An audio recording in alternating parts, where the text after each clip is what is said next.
Você já parou para se perguntar como que é feito um queijo vegano? E eu não tô falando de um produto industrializado, cheio de sabores artificiais. Não, eu tô me referindo a um queijo fermentado de verdade, igual aqueles que a gente já está acostumado a consumir. Para responder a essa pergunta, eu trouxe aqui pro canal o Bernardo, que é especialista em queijos veganos. Ele foi produtor desses queijos à base de vegetais por muitos anos aqui em Brasília e tem um conhecimento profundo sobre esse tipo de produto. Inclusive, a gente traz dicas legais para você aprender a fazer queijos vegetais em casa. Então me acompanhe aqui nesse vídeo porque a entrevista tá muito legal, aproveitem o conteúdo. Pessoal, eu tô aqui com o Bernardo. O Bernardo era produtor de queijos veganos aqui em Brasília. Eu convidei ele aqui hoje para conversar com a gente sobre esses produtos. Bernardo, bem-vindo à minha página, bem-vindo ao meu canal. Valeu, Cláudio. Vamos lá, Bernardo, eu quero que você conte um pouquinho pra gente a sua história, como é que foi a sua experiência produzindo esses queijos veganos aí. Então, a gente começou a produzir os queijos basicamente porque não tinha muita alternativa na época em Brasília, né? A gente já tinha algumas marcas principais nacionais que tinham saborizantes e amidos, eram então queijos que às vezes derretiam bem, mas aí não gratinavam, às vezes o sabor era um pouco artificial, amargo, né? Era uma indústria que estava ainda... Isso foi 8 anos atrás, não, uns 5, a gente está em 2024, 2019, por aí, 2000, vamos dizer 2018, 2019, né? Era uma indústria um pouco mais incipiente. Então, quando você olha agora, ela evoluiu muito, né? Já tem alternativas de diversos tipos. Os queijos fermentados e maturados têm crescido. Eu moro aqui em Sydney e a gente vê que é uma indústria que já está muito estabelecida, assim, tanto a nível artesanal, assim, né? Indústrias locais, como maiores. Mas naquela época, então, não tinha essa diversidade, né, que a gente vê hoje. Roquefort, né, Camembert, tudo isso. Então foi por isso que a gente disse, vamos começar a ideia também de um queijo nutritivo, que tivesse poucos aditivos, né? A gente queria dar essa escolha para o cliente, que a gente sabia que seria um trade-off, né? Se você quer algo muito nutricional, que tenha menos amidos, menos gomas, menos coisas, ele não vai ter todas as propriedades dos queijos, né? Sim. Porque queijo vegetal e queijo animal sempre vai ter, né, uma diferença enquanto não tiver a caseína, né, que é o principal agente que permite as propriedades do queijo animal ter elasticidade, né, ele dourar. Dourar também tem a ver com a lactose, né, que é o carboidrato, né, o açúcar do queijo, mas o nosso não tinha, né? Então a gente ou escolhia uma veia mais nutricional, mais nutritiva, pensando um queijo de amendoim, foi o nosso primeiro teste, que foi o que a gente já tinha feito alguns, né? Mas o que a gente achou mais legal foi o queijo de amendoim, porque ele já tem muita proteína e muita gordura, então era só aplicar os processos, né, do queijo animal, né? A gente tem a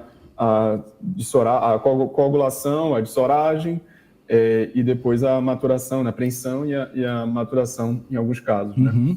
Mas a gente tentou aplicar isso, deu super certo. E depois criou alternativas com mais amidos, mais coisas que permitissem elasticidade, né? Mais maturação também, deixar com fungos até, em alguns casos, né? Legal. E aí a gente foi evoluindo nesse sentido. Eu lembro, pra quem não sabe, gente, eu costumava ser cliente do Bernardo, foi assim que eu encontrei ele me segue nas minhas páginas, a gente conversou, né? Ele fazia queijos muito, muito gostosos. Na época eu nem vegano era ainda, eu ainda consumia leite tradicional, mas gostava dos produtos dele e consumia porque eu adorava. Isso é algo legal pra gente conversar, né? Que os queijos à base de vegetais, à base de vegetal, não são necessariamente inferiores, né? São produtos diferentes, mas o Bernardo, ele fazia, a tentativa não era necessariamente imitar o queijo tradicional, mas criar um produto novo, que também tinha os aspectos de fermentação, que também tinha gordura, que também era muito saboroso, um tanto diferente, mas muito, muito, muito interessante. Bernardo, o que esse pessoal está muito curioso, o que eles querem saber é como que é produzido um queijo vegano, né? Porque a gente sabe que o queijo tradicional ele passa aí por um processo, como você citou aí, de fermentação, de coagulação, de separação da caseína do soro do leite, por fim uma prensagem, e tem vários tipos de queijo que levam também um processo de cura. Conta pra gente como que é produzido um queijo vegano. Então tá. Tem umas formas diferentes, né, de fazer. Depende dos materiais que você vai utilizar, tanto material assim que vai tratar, né, os insumos, os ingredientes, como os próprios ingredientes. Então, o nosso caso, por exemplo, que a gente começou com queijo de amendoim, né, que é um leite pouco utilizado, né, geralmente a pessoa não faz, leite de amendoim, e ele tem um sabor um pouco mais neutro, né, do que alguns outros leites, e ao mesmo tempo tem essas propriedades. Então, os queijos hoje em dia, né, quando você faz um queijo artesanal, o mais comum é de castanha de caju, Sim. simplesmente porque você consegue aproveitar todo o ingrediente, você não precisa separar os resíduos, né, da fibra, né, da castanha de caju, porque ela se dissolve completamente quando você tritura, faz o leite. Amêndoa é um queijo que algumas pessoas também fazem, né? E soja, lógico, que é o nosso tofu, né, que todo mundo já conhece, é milenar, né? Então, aqui na Austrália tem macadâmia, já vi alguns também, até no Brasil, quando eu fiz alguns cursos de queijos vegetais, o pessoal usava macadâmia porque era muito gordurosa, né? Então, mas a ideia é que você pode, na verdade, utilizar quase toda oleaginosa, né, que vai ter muita gordura, e até algumas leguminosas, como o caso da soja e do amendoim, que vão ter essa combinação mais interessante de proteína e gordura na hora da dessoragem. Mas então, depois que você escolhe esse material, né, esse insumo que você quer, você vai pensar nas suas limitações também, né? Se eu consigo, por exemplo, comprar um sistema de prensagem, né? Ou então se eu quero fazer algo mais artesanal, mesmo pegar um peso, né, que seja, né, um feijão, uma coisa assim, para um saco, uma sacada, assim, para servir de prensar e botar numa teia, né, de queijo, aquela teia de fralda de bebê que o pessoal já usou, né, também, o voal, algumas coisas assim para prensar o queijo, né, deixando ele em várias camadas. Isso ajuda a basicamente concentrar o queijo, deixar ele mais firme, porque ao contrário do queijo animal, então a caseína, né, que a gente estava discutindo, que é essa molécula assim que assim mágica, né, se a gente fosse considerar que dá elasticidade, ela permite que o queijo se separe também mais facilmente do que o soro, né, você consegue essa dessoragem, um processo mais fácil do que um queijo vegetal. Mas a gente está fazendo essas etapas, quando a gente fazia essas etapas, era bem próximo, né? Com a diferença, inclusive, de que o queijo vegetal não precisa da esterilização, pasteurização, né? Que você vai ver no queijo de origem animal. Porque o queijo de origem animal, se você pegar direto da vaca, né? Assim, a menos que seja uma vaca que não existe, né? Se é uma vaca que foi super bem tratada, que nunca, que está sempre pastando, que não come soja, que vive num ambiente completamente quase estéril, né? Você vai ter coliformes fecais, você vai ter sangue nos úteros, você vai ter muitas coisas, né, que vão vir simplesmente por padrão de indústria, né? Tem tolerância aí da Anvisa, né, para o nível, né, de contaminação. Então, é uma coisa que precisa passar por um padrão industrial de ter a pasteurização. Tem poucos casos, e tem até de esterilização em alguns casos, né? Você já mata aí praticamente todas as bactérias que poderiam beneficiar você, né? Mas algumas sobrevivem ou então são adicionadas depois nesse processo. Geralmente lactobacilos, né? Exato, são algum tipo de lactobacilos e que é onde começa a ficar mais próximo, então, né, do queijo vegetal. Então, a gente ignorando essa parte, a gente pode adicionar, então, os lactobacilos, pode adicionar fermentos, né, também com fungos, né, se for o caso, para inocular o leite vegetal, que também pode ser fervido para facilitar a agitação das proteínas, né, para você conseguir isolar mais facilmente as proteínas vegetais, ou não, você pode usar um leite cru também em alguns casos e só adicionar os lactobacilos e deixar ele fermentar. Tem gente que faz isso também, né? Com castanha de caju, às vezes é super prático fazer isso, porque você, como eu falei, não vai precisar dessorar, né? Não vai fazer a etapa de dessoragem com a castanha de caju. Você pode fazer a pasta, né? Adicionar os lactobacilos, deixar fermentando e depois moldar como você preferir. E já no caso do tofu, né, que é da soja, no nosso de amendoim, que a gente fazia, e em alguns outros casos, queijo de amêndoa, você vai fazer o leite, com o mínimo de água possível, né? Em alguns casos você ferve para facilitar essa agitação, bota o agente coagulante, né? O agente coagulante, tem até a quimosina vegetal, que é uma coisa que poucas pessoas sabem. A quimosina, originalmente, que é um mito até de como que o queijo foi descoberto, né? Era do estômago, né? Do boi, né? Da vaca, né? Que a ideia era que alguém botou um leite lá e aí ele virou coalhada e a pessoa comeu e achou aquilo fantástico, enfim, né? Isso milhares de anos Conta essa história de que foi por acidente, né? Eu já ouvi essa história. O mito é esse, né? Então, até outro dia, até assim, no século passado ainda, muitos queijos eram feitos com partes do estômago, né? Do animal. Podia ser de cabra, podia ser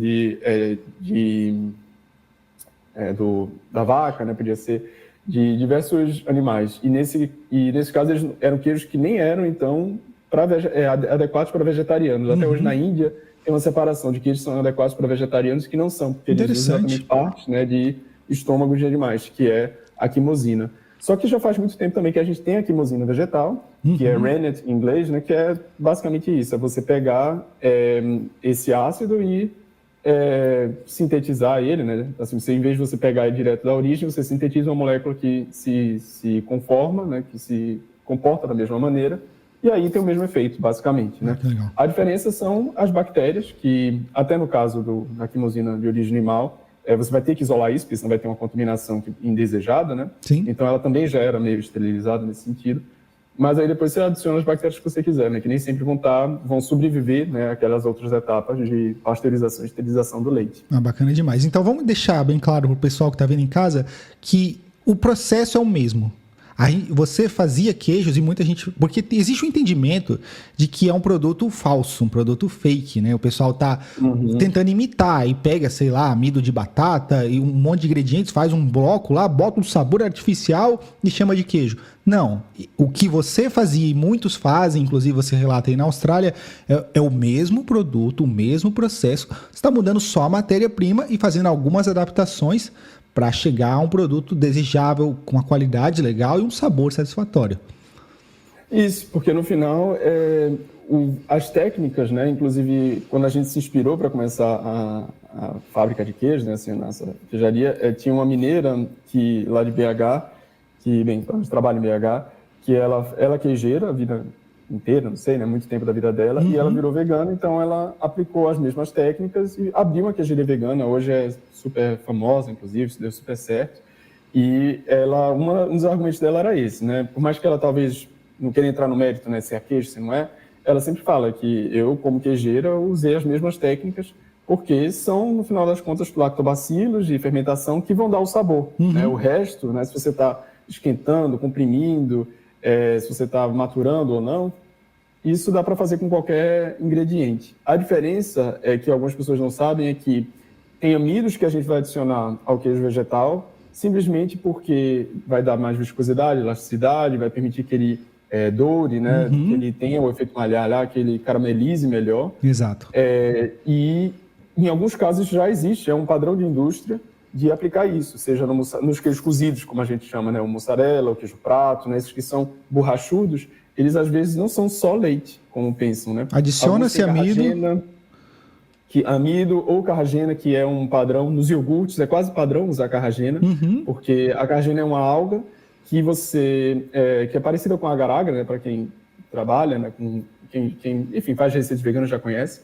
E eles são algas parecidas que você basicamente desidrata e você permite essa gelificação, com a diferença de que a carragena ela vira um pudim, então ela consegue firmar e ainda cortar e derreter bem. O agar-agar tem a tendência de firmar e ficar mais duro, né? E ele quebra com mais facilidade. É o que a gente chama de agentes emulsificantes, né? Que vão trazer essa consistência que lembra um pudim. Como você relata, não é só no produto. E emulsificantes nesse caso, são os dois, né? Porque eles gelificam, ao mesmo tempo que eles emulsificam no sentido de juntar as gorduras e os amidos e mantê-los juntos, né? Que a emulsão é essa capacidade, né? E aqui a carragena e o agar-agar tem esse efeito duplo, de gelificação e de emulsão, de fato. É uma coisa que... Por isso que na indústria eles usam muitas vezes por uma questão de validade, né? Para estender a shelf life do produto, como também para questão aí que a gente entra já em padronização de consumidor, né? O consumidor vê um iogurte que está começando a se separar e vai dizer, isso aí está estragado, isso aí eu não quero comer. Então, virou um padrão de indústria. E aplica-se isso, né? Com os produtos vegetais também. Então, o entendimento de que não é um produto inferior e que precisa de um monte de aditivos. Não, gente, a gente usa isso também nos produtos à base de leite, é bem comum, não há nada de inferior aí, a gente só está tentando imitar uma consistência. Legal, Bernardo, agora vamos para a pergunta que todo mundo quer saber, que eu mais recebi. Dá para fazer um queijo vegano em casa? Dá, com certeza. A gente começou, quando a gente começou a fazer os queijos para vender, a gente já tinha feito muitos queijos em casa, inclusive roquefort, camembert, já tinha maturado alguns queijos também, deixando assim meses, né? Eu acho que o primeiro que eu fiz tinha durado um mês, assim, que eu deixei maturando para ver o que acontecia. Então, dependendo da receita que você for seguir, você consegue fazer em casa. Tem alguns que vão ser super fáceis, e esses vão ser geralmente os à base de amido, que você consegue fazer em, assim, 1 hora ou menos, né? E já vai esperar esfriar e tá pronto, né? Esses são os que, assim, nutricionalmente se assemelham menos, né? E também no processo, né, de fabricação se assemelhar menos com queijo de origem animal, né? Um queijo de vaca ou de cabra, enfim, né? Mas o sabor, às vezes, ou a textura é o que importa mais para o consumidor. Então, para quem está aqui no canal, né? Então, às vezes, essa pessoa vai querer dizer, na verdade, eu não estou preocupado com o valor nutricional, não estou preocupado tanto com as bactérias, o sabor, então vou pegar assim, vou pegar um lactobacillus fermentado, pode ser de picles, pode ser tem gente que já faz de kimchi, tem gente que compra, né, o lactobacillus mesmo e também pode inocular isso. Iogurte também, vegetal, se você quiser, né? Você adiciona isso para dar o sabor e as bactérias que você quiser. Você adiciona isso à sua mistura. Se você não for cozinhar o leite, né, especialmente no caso de castanha de caju, que é o mais comum, você basta triturar a castanha de caju, fazer o leite com isso, e você deixando ele compactado, você vai ter um queijo cremoso, muito bom. E se você quiser maturar ele, é só deixar ele embrulhado, né, numa embalagem que não grude muito, né, papel manteiga, assar, geralmente? Né, papel para assar, papel manteiga. Isso. E aí ele vai maturar muito bem com o tempo, né? Você vai Quanto tempo, mais ou menos, você acha? Com 1 mês, você já, assim, com 2 semanas já fica bem firme, já começa a ressecar, né? Especialmente nessas geladeiras frost free, né? Mas você pode deixar, assim, 6 meses em alguns casos. Ele vira um parmesão tranquilamente, sabe? De ralar. O sal é um fator importante, né? Quanto mais sal você adicionar, ele vai ficando mais salgado com o tempo, porque ele vai desidratando, vai perdendo aquela umidade. E vai concentrando mais?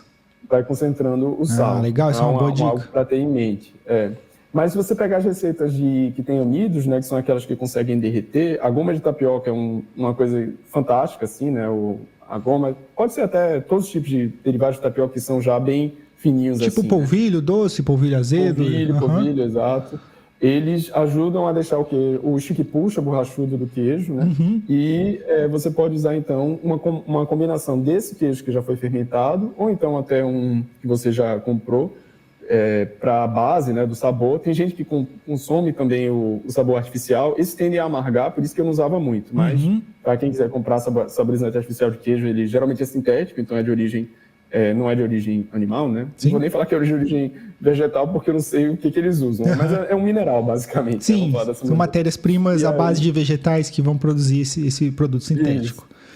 E aí, você pode até comprar com as gotinhas, você faz isso de cheddar, é o mais forte, né? E você pode adicionar isso para fazer você vai transformar basicamente uma mandioca, né, num queijo, né? Uma mandioca, uma batata, talvez, para dar esse chique-puxa. E você não tem que se preocupar com semanas ou meses, ou até com aquele processo todo que a gente falou, né? Tipo, aglomeração, esferização, de pressão, né?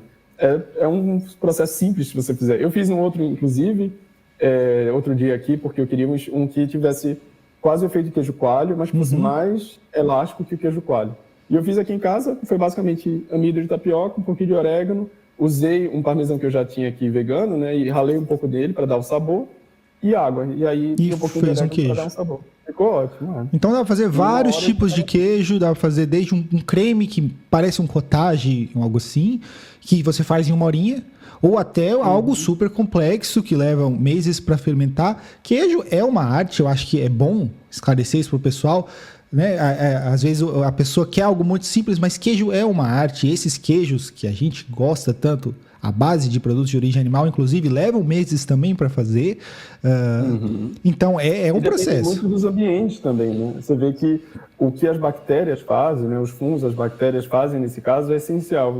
A razão de a gente ter uma diversidade tão assim, universal, tão global, né, de queijos e produtos fermentados é exatamente porque tem bactérias e fungos que existem em alguns lugares que não existem em outros. Né?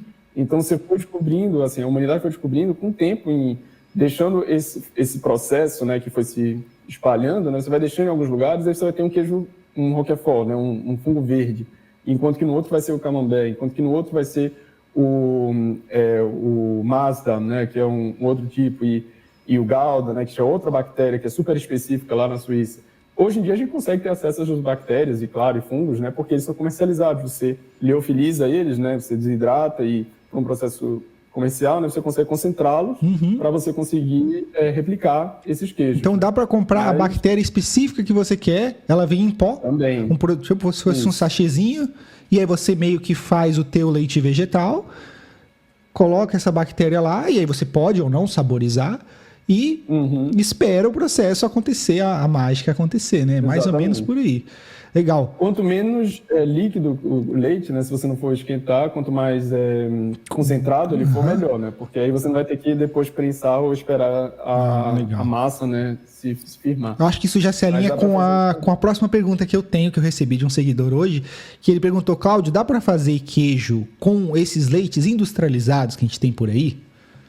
Sim, claro, dá para fazer. Alguns vão ser mais concentrados e menos, né? Então, assim, leite de soja é um leite que você vai conseguir ferver e coagular, e vai ser muito mais fácil, por exemplo, do que você tentar pegar a soja em grão e fazer todo aquele processo, né? A menos que você faça questão de uma soja orgânica ou uma coisa assim, né?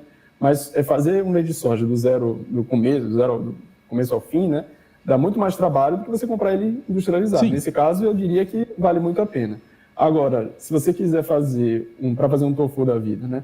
Mas se você quiser fazer a partir de leite de castanha de caju, por exemplo, eu já acho que vale mais a pena comprar o grão, né? A castanha, de caju, a granel, e você fazer o seu leite, porque o leite que você compra, às vezes já vai ter, né, os amidos e os saborizantes, e desde que ele seja o mais natural possível, ele não está tão concentrado. Exato. Então você vai de 1 litro, que é um problema, inclusive, na indústria animal também. A maioria dos queijos é uma proporção de 10:1, então precisa de 10 litros de leite para fazer 1 litro, né, 1 quilo de queijo. 10 quilos, se eu for falar 10 quilos de leite, né, para fazer 1 quilo de queijo, porque se perde muito com essa dessoragem, né? Você coagula, já vai separar o soro, vai perder muita água. Então, é um processo ineficiente. A gente não quer replicar isso, né? Se a gente consegue, né, com alguns produtos, seja com amêndoa, que já dá para comprar laminada sem a casca, castanha de caju, que já vem sem a casca, até um amendoim, né, que você pode comprar sem casca também, porque ele já está... se bem que o amendoim que a gente compra, geralmente, ele é torrado, né? Ele tem que ser o cru que a gente usava, né, para poder ferver. Mas, enfim, tudo isso que a gente pode comprar, e de aveia até, né, e você triturar e fazer em casa, é mais fácil, porque já vem mais concentrado. Então, isso. Você vai perder menos, vai gastar menos dinheiro. Geralmente a indústria faz essa proporção mesmo, 10:1, que é para render, né, para ter mais volume. E se você vai fazer um leite em casa, 2:1 ou até menos dá para fazer, e para a produção de um leite vai ser bem mais interessante. Eu tenho uma última perguntinha para você, Bernardo, que eu acho que você já respondeu, mas vale a pena a gente trazer de novo, que é: você tem alguma receita fácil de queijo vegano para você indicar para o pessoal que está vendo esse vídeo? A receita mais fácil é com castanha de caju. Eu acho que, agora de cabeça eu não vou lembrar das proporções, mas se você pegar uma xícara de castanha de caju e você conseguir triturar, processar isso, né, sem água, tem mixer que consegue fazer isso, né? Mixer não, liquidificador aqueles mais potentes, né, processador, você já vai conseguir deixar de molho, é uma coisa que ajuda muito, né? Então você deixa de molho a castanha de caju, ela já vai absorver um pouco da água, já vai facilitar isso. Tem gente que ferve a castanha de caju para ela absorver mais rápido também e amolecer mais rápido. Que também é uma forma de você esterilizar, só porque se você não quiser lavar todas, né, você joga água fervendo, já mata qualquer bactéria que você não quiser lá, né, e as outras vão continuar dentro da castanha. Mas aí você tritura então isso, pode ir adicionando água só para não forçar muito, né, o liquidificador, e aí você pode adicionar um limão, que nesse caso a gente vai precisar coagular, né? Você pode só para saborizar um pouco, bastante sal, porque o queijo é uma coisa salgada, né? E os temperos que você quiser, né? E esse já vai ser um cream cheese que, se você adicionar um pouquinho mais de limão, um pouquinho mais de pimenta do reino, né, e sal, isso aí vai ficando muito bom. Se você adicionar lactobacillus, que você consegue comprar nos sachês, né? Vai ficar inicialmente um sabor que você tem que diluir primeiro. O sachê é muito concentrado, né? Isso aí vem em bilhões, né, as bactérias. Então você tem que diluir isso, porque senão elas vão ficar todas no pontinho só e não vão conseguir se propagar, né? Você dilui isso na água que você usar, você mistura bem para diluir, espalhar bem nessa massa, e você vai conseguir um sabor ainda mais realçado, assim, né? Sim, porque você vai ter um processo natural de fermentação. E é interessante falar sobre isso, porque muita gente pensa em queijos e iogurtes à base de leite, fala, nossa, é um produto muito saudável porque é um probiótico, né? Mas, primeiro, quase sempre essas bactérias não sobrevivem ao processo industrial e mais de 50% da população brasileira é intolerante à lactose. Então, você está pensando em saúde da sua microbiota intestinal, você está agredindo o seu intestino. E você pode fazer a mesma coisa com um produto de origem vegetal, que muito raramente as pessoas são intolerantes, salvo uma alergia a amendoim, por exemplo, que é comum. E você vai ter as mesmas bactérias, os mesmos benefícios, caindo por terra todo esse argumento aí de que os derivados do leite são benéficos para a nossa saúde. Afinal, nós temos opções vegetais que são muito saborosas, muito interessantes e muito saudáveis. Legal demais, Bernardo. E aproveitando isso, o pessoal já fez com picles, né? Você pegar o líquido do picles, já fiz isso no passado, também dá certo. Tudo que é lactobacilo é o processo de lactofermentação. Então, toda vez que você fermenta alguma coisa, você vai ter os lactobacilos lá, algum tipo de lactobacilo. Para quem não sabe, gente, o picles tem naturalmente bactérias naquela água lá, assim como o kimchi que ele citou, que é um produto tradicional coreano, que é a base de repolho, que também tem bactérias, então você pode usar a água dessas conservas para fazer leite, para fazer queijo. Isso é muito interessante. A gente usava tremoço também em alguns dos nossos queijos, né? Que é tipo uma soja, né? Basicamente, um tipo de feijão, né? Uma leguminosa. E ele já vem enlatado. E ele também, apesar de ter um vinagre, uma coisa assim, a gente usava um pouco daquele soro, né? Daquela vinagreira, porque ela ajuda a... Tanta gente que usa de azeitona, de picles, de tudo, dá para usar, porque vai ser basicamente uma mistura de sal com água, vinagre, e que as bactérias ali se reproduziram de uma forma mais equilibrada para, né, você usar como esse indutor de fermentação, né? Bacana demais. Eu acho que a galera vai adorar esse vídeo. Pessoal, se vocês gostaram do vídeo do Bernardo, deixem nos comentários aqui o que vocês acharam dessa questão. Curtam esse vídeo. Muito legal te receber aqui, Bernardo. Grande prazer. Eu que agradeço, Paulo. Cláudio. Valeu mesmo. Legal demais, gente. Tamo junto aí. Obrigadão, Bernardo. Valeu.